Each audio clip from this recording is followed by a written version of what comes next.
इनकलाबी के साथ मैं हूं शाहिद नज़ीर चौधरी। दोस्तों, पाकिस्तान की फ़िल्म इंडस्ट्री की भी बहुत सारी ऐसी हकीकी कहानियां हैं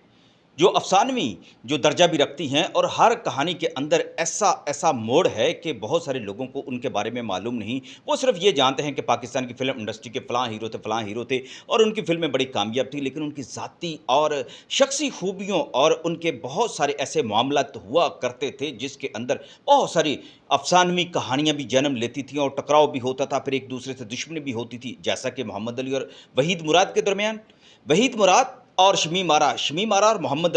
अली और ज़ेबा, ज़ेबा और वहीद मुराद, ये 4 ऐसे किरदार रहे हैं 60 की दहाई के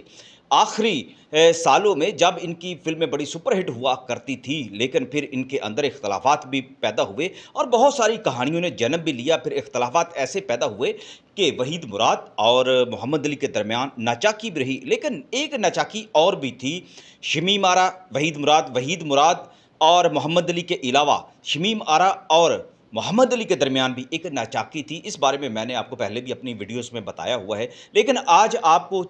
ख़ास तौर पर वहीद मुराद के चाहने वालों की फरमाइश पर वो कहानी, वो बात, वो हकीकत मैं बताने लगा हूँ, जिसका ज़िक्र मेरे मेंटोर अली सुफ़ियान आफ़ाकी भी किया करते थे, लिखा भी उन्होंने। इसके अलावा भी बहुत सारे और लोगों ने भी इस पर काफ़ी तबसरे किए हैं और इन बातों को जानते हैं कि एक वक्त वो था कि जब ज़ेबा और वहीद मुराद की वजह से मोहम्मद अली को गुस्सा चढ़ जाया करता था, नचाकी हो गई और कहा गया कि मोहम्मद अली इनके साथ काम नहीं करेंगे। लेकिन वही दौर था जब सदीर से तलाक के बाद ज़ेबा बेगम ने फिर मोहम्मद अली साहब से शादी कर दी, लेकिन इस शादी से कुछ महीने पहले एक और वाक़या रूनमा हुआ था कि शमीम आरा और मोहम्मद अली की जो मंगनी कहते हैं कि हो चुकी थी और वो टूट गई थी। इस मंगनी को टूटने के पीछे भी एक कहानी थी, जिसके अंदर ये ट्विस्ट पैदा किया गया था कि वहीद मुराद साहब के कान में किसी ने कुछ भर दिया था और कहा था कि शमीम आरा को मोहम्मद अली से दूर किया जाए, और इसके लिए एक खेल खेला गया था। वो ये वही दौर था जब साइका नाम की जो फ़िल्म थी, वो शमीम आरा मोहम्मद अली साहब के साथ मिलकर बनाना चाहती थी, उनको कास्ट किया हुआ था, लेकिन फिर ज़ेबा बेगम की मोहब्बत आखिरी दिनों में जब अरूज पर पहुंची और उनकी शादी हो गई, तो फिर इस फ़िल्म की राह में काफ़ी रुकावटें भी पैदा हुई थी, लेकिन बिलाखिर मोहम्मद अली साहब ने इस फ़िल्म में काम किया था और बड़ी यादगार फ़िल्म आई थी। लेकिन शमीम आरा को इस बात पर दुख था कि इसमें वहीद मुराद ने एक नेगेटिव रोल अदा किया है, लेकिन वहीद मुराद ने जब उनको समझाया, बताया कि इसमें उनका कोई कसूर नहीं है, तो वो बिला वजह क्यों इस पर नाराज़ होती हैं। वहीद मुराद की जो फ़िल्म थी दोराहा, वो बड़ी कामयाब हुई, तो उसके बाद ज़ेबा के बारे में कहा गया कि अब वहीद मुराद और ज़ेबा की जो जोड़ी है वो ख़त्म हो गई है और शमीम आरा के साथ अब इनकी नई जोड़ी बना करेगी। लेकिन इसी जोड़ी के दौरान एक नया स्कैंडल भी जन्म ले चुका था शमीम आरा और वहीद मुराद के हवाले से। उनके चूँकि रोमांटिक मिजाज की वजह से ऐसी कहानियाँ बनाना बड़ा आसान हुआ करता था, लेकिन वहीद मुराद को मालूम था कि उनका एक दोस्त WZ अहमद का साहबज़ादा फ़रीद अहमद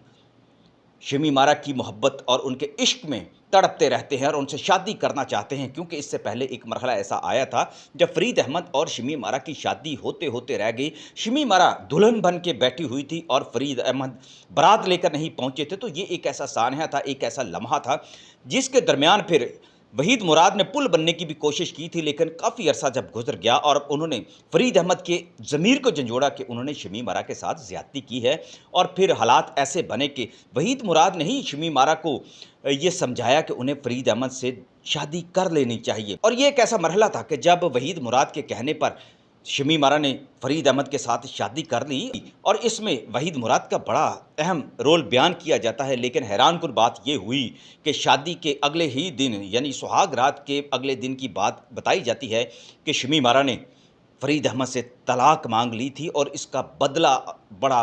मजबूत और बड़े घिनौने अंदाज में लिया था। इसको शमीम आरा का इंतकाम भी कहा गया। शमीम आरा के इंतकाम के हवाले से ये दास्तानें जो है लिखी भी गई कि शमीम आरा ने फ़रीद अहमद की ज़िंदगी उजाड़ के रख दी। ऐसा बदला लिया था कि वो जब दुल्हन बनी हुई थी तो वो बारात वापस ले गए थे, दूल्हा बनकर उनके घर नहीं आए थे, और शमीम आरा ने शादी करने के बाद यानी अगले दिन उनसे तलाक ले ली और इसके बारे में एक प्रेस कॉन्फ्रेंस भी उन्होंने की थी, जो बड़ी घिनौनी किस्म की, इसी तरह की बहुत सारी जो बातें की जाती हैं। इसके बारे में हक़ाइक़ क्या है, ये तो जो लिखने वाले हैं ये तो उनकी सवाबदीद पर था कि उन्होंने कब क्या लिखा। लेकिन